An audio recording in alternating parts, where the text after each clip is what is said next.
saying we're going to follow the state law or sign this loyalty pledge. We need that, or we need a collective bargaining agreement with players.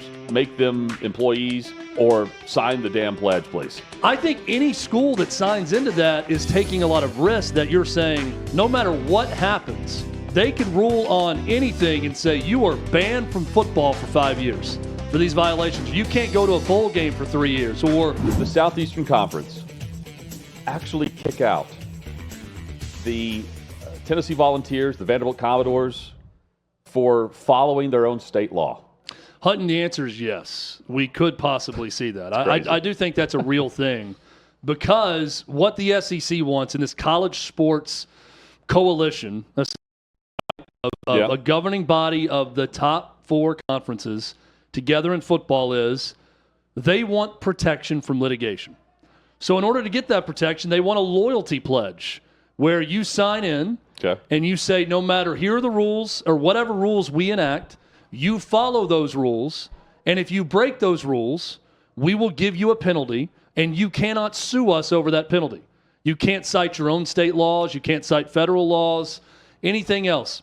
Over the House settlement. Right. And Greg Sankey has been upfront about this, that they need federal help. Yes. They need laws at the federal level, because what happens is all of these states, and Tennessee is one of them, will start making their own laws with their own attorney general, and then everyone's following a different set of rules across the SEC footprint or across the college football footprint, and that's not fair. I hate this for where we are right now as a college football fan, because what we can't have are state-to-state laws that will then circumvent whatever policies are attempted to be put in place to not fix college football, but corral it, put up some guardrails, make it more like it was than what it is, because we're all complaining about it in some way, form, or fashion. And I view this as, saying we're going to follow the state law or sign this loyalty pledge. We need that, or we need a collective bargaining agreement with players. Make them employees or sign the damn pledge, please. Because we don't need to go state by state where you have conferences actually considering battling state governments. That's a losing battle. And we end up back where we are, which is kind of without a solution. The House settlement is yet to be signed. The judge is still sitting on it. I guess she will sign it at some point. That's the assumption. And it's, $20.5 million for your athletic program to hand out to athletes. And correct me if I'm wrong, at the center of this seems to be the fair market value aspect of what an athlete can earn through their collective. There will be a clearinghouse of sorts that's been reported that'll be set up where if you are, let's just use Tennessee as an example here because we're talking about them. If one of their star quarterbacks wants to go to a car dealership and they're going to get paid, let's say, $500,000 to sign autographs on a random Saturday, is that a fair market value for actually what the car dealership would be getting in return? That would not be allowed. But I also sit here and say, Chad, if someone wants to pay the athlete that amount of money, why can't they earn that amount? Isn't that fair market for said player if you're actually going to be paid that amount? It's no different than making the argument in the NFL. Brock Purdy didn't need $55 million on average over the first 3 years. Well, that's just the market value for quarterbacks right now. That's just where you are, and 2 years from now, it'll be considered a deal for San Francisco if he's playing well. I understand the argument. I understand why you're going to come back and say this is a violation of antitrust, but we need someone to take hold of and lead this. And if we're going to have a settlement, let's try to put up some guardrails while we can, especially in the Power 2, because everyone else follows suit. Yeah, and it feels like this latest legislation for Tennessee and the state of Tennessee we're talking about now is kind of a preemptive strike for whatever's coming, and it protects Tennessee schools, not just University of Tennessee, but Memphis, Middle Tennessee, Vanderbilt, every four-year college in the state. They are now protected to enact whatever happens in the House settlement. So if it's revenue sharing, if it's whatever's going to come down, they can now do it in the state of Tennessee. And Tennessee's been very proactive and pro-athlete in terms of finances with NIL. They can make it in the recruiting process. They can make it throughout school. The fair market value is a point that's been brought up. That's to be determined by whatever someone's willing to pay, essentially. So it's not the NCAA, it's the conferences now that are saying, we don't even know what the rules are yet. We don't know when the House settlement is going to settle and everything's going to happen. But what we need from our member institutions is a signed written document that we're not going to be tied up in legal battles and in a courtroom if we decide to enact a rule against you because you didn't follow that rule because your state says you can do something that Arkansas can't do or Texas can't do or South Carolina can't do if you're in a state. And that's a difficult thing for the schools in the state of Tennessee for a couple of reasons. One, they would be violating their own state laws of what they could allow athletes in their state to do if they follow those rules. And Hutton, two, I think specifically if you're the University of Tennessee, you're probably looking at this and thinking, we've been railroaded by the NCAA a number of times and by governing bodies, and we want to have the ability to appeal or fight if we think something's unlawful in something that happens to us with any governing body. You want some form of protection. So I think any school that signs into that is taking a lot of risk that you're saying no matter what happens, they could rule on anything and say you are banned from football for 5 years for these violations. You can't go to a bowl game for 3 years, or you can't play in the NCAA tournament for 10 years, that you can't then take legal action against that conference. That's a tough thing to sign away. What is the ability to appeal and to go legally after the governing body is not something that I think everyone's going to be rushing to do. Is this pledge a legal document though? Like it's a, you know what I mean? It's called it's a loyalty agreement basically. Yeah, you won't sue your own conference. Yeah, but isn't right? But the loyalty pledge, like I'm, is this like notarized and like you this won't hold up in court or it will? I don't know. It's not like the SEC wants to kick out either Vandy or Tennessee. We're not saying that. It's the threats. But like the opposing threat is we'll just sue you because we're following our state law and good luck in court. I mean, we know what happens whenever any college entity is sued right now and the result in court. Well, Tennessee specifically has been very successful. And they lead the charge. Against the NCAA. The last 3 times they've gone after them, they've won. And the state of Tennessee. Like, not just the university, but the state of Tennessee went after the NCAA. Well, even when they threatened them, if you remember, Jonathan Skrmetti, the attorney general for Tennessee, said if the NCAA comes back with a bowl ban based on the Jeremy Pruitt violations, they will go after the NCAA. And what happened? They didn't get a bowl ban. No, they got some probation, they got some, recruiting restrictions and things like that, but they didn't get the bowl ban, so that was a win. The whole investigation into Nico Iamaleava and all of that, Tennessee went after the NCAA, they backed down. They won that one also. So they've done well against governing bodies in recent history. So in the state Senate for Tennessee, it's Bill 536. And I'll mention what 536 represents. But the judge for the House settlement, who hasn't signed this settlement yet, in essence, universities have, $20.5 million for their athletic program. Most, I would say, the top tier programs are spending, what would you say, Chad, $17 million of that, if you're doing the 20.5, to football. Yeah, like the top tier. It was a big deal a year ago when Ohio State reportedly spent $22 million on their football program. So that was the top of the top. Now Texas is spending between 35 or 40, but a lot of that is in consideration for the House settlement.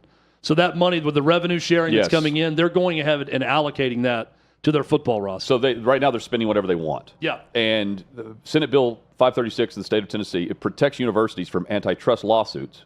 It allows them to pay athletes beyond NCAA restrictions if those rules are deemed unlawful. And the law grants flexibility for Tennessee universities and NIL collectives to pay athletes, potentially accelerating the transition of a professional model.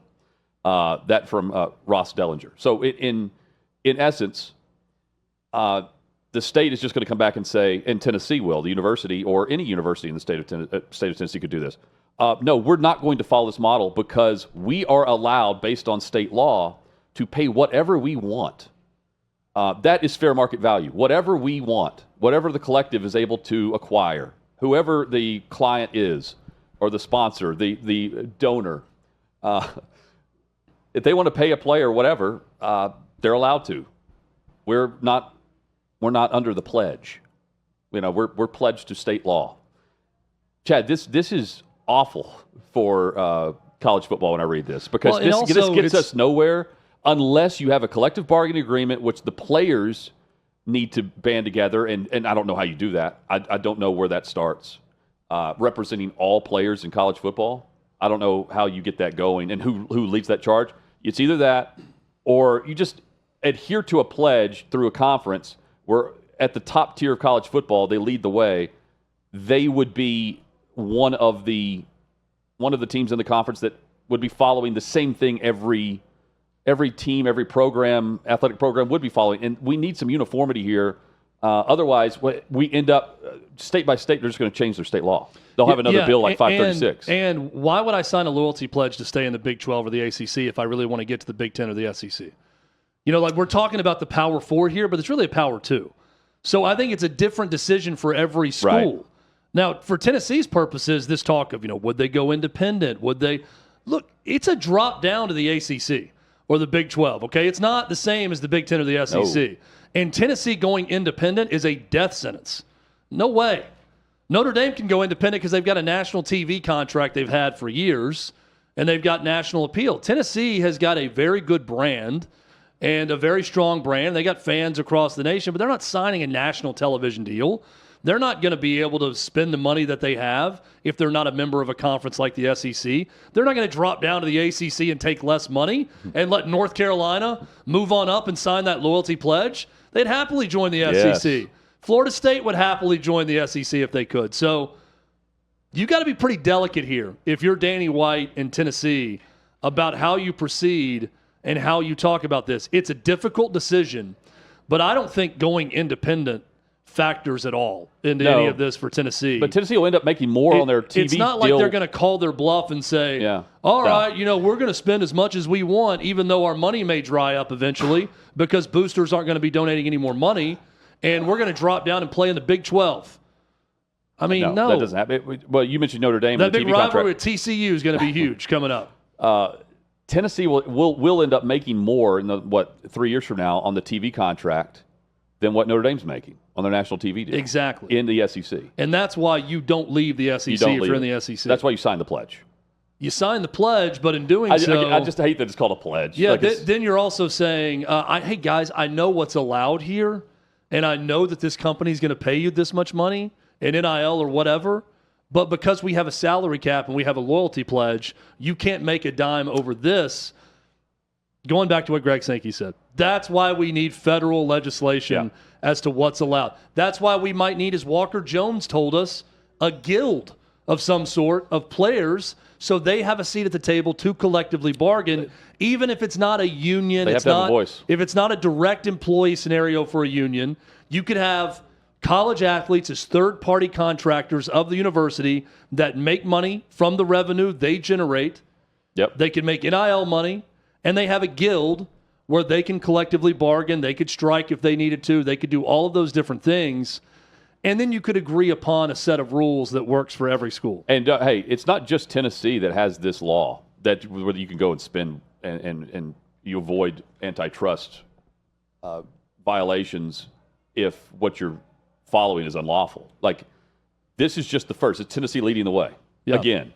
And another example of Zakai Ziegler is suing, looking for a fifth year because of the 5 years to play that's going to be enacted moving forward.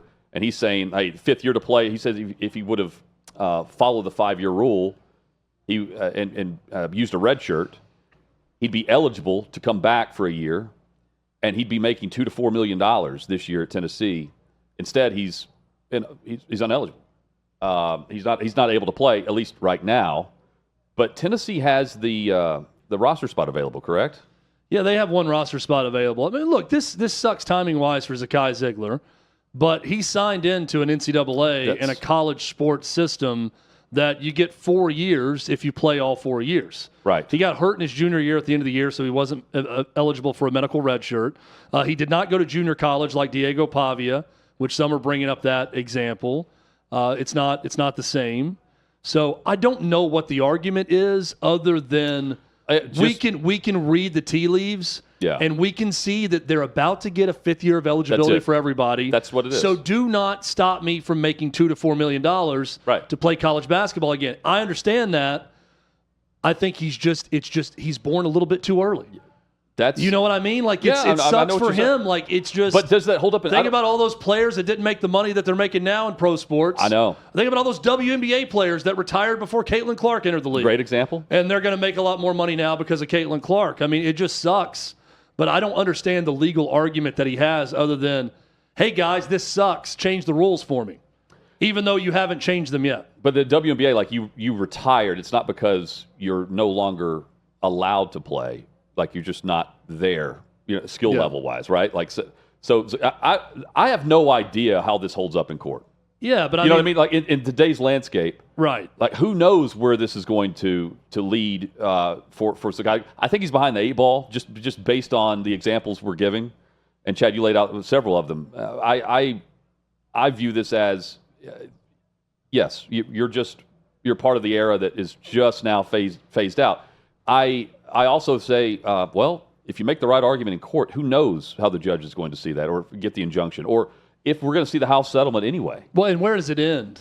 Guys who didn't make an NFL roster that are 27 years old that say, man, I only got 4 years too. I could go back to my school and make $1 million. Yeah, I can go back and make $1 million. I mean, think of all the former athletes we know now, and we ask them, hey, what would you make in NIL at your school? Think about Johnny Manziel. Yeah, let's get Keith Bullock on the horn. How much would you have made at Syracuse had NIL been around, right? With Tim some Tebow's of the donors there. I mean, everybody could sue and say, hey, under the rules when I played, it sucked for me that I missed out on all this money. It's just as Zakai Ziegler just got done with school, and he's making that argument. But also, he made money. Now, he's also saying I'm going to grad school as part of it, so I should be allowed to play. He's also made money in between all this. Look, and players before him did not do that. I'm sympathetic. It sucks timing-wise for him. It does. Because I do think they're about to say 5 years for everyone, and you could play 5 years in college, and he's going to miss out on that. But I don't like the legal precedent this would set if they allowed it, because then every incoming freshman that's not a 5-star player is suddenly in doubt whether or not they have a spot on the roster or a scholarship at the school they're going to. And if you allow the 5th and you allow this proactively, who's to say you don't get sued for a 6th? Yeah. Because this was allowed. And I could come back for a 6th and make $2 to $4 million, right?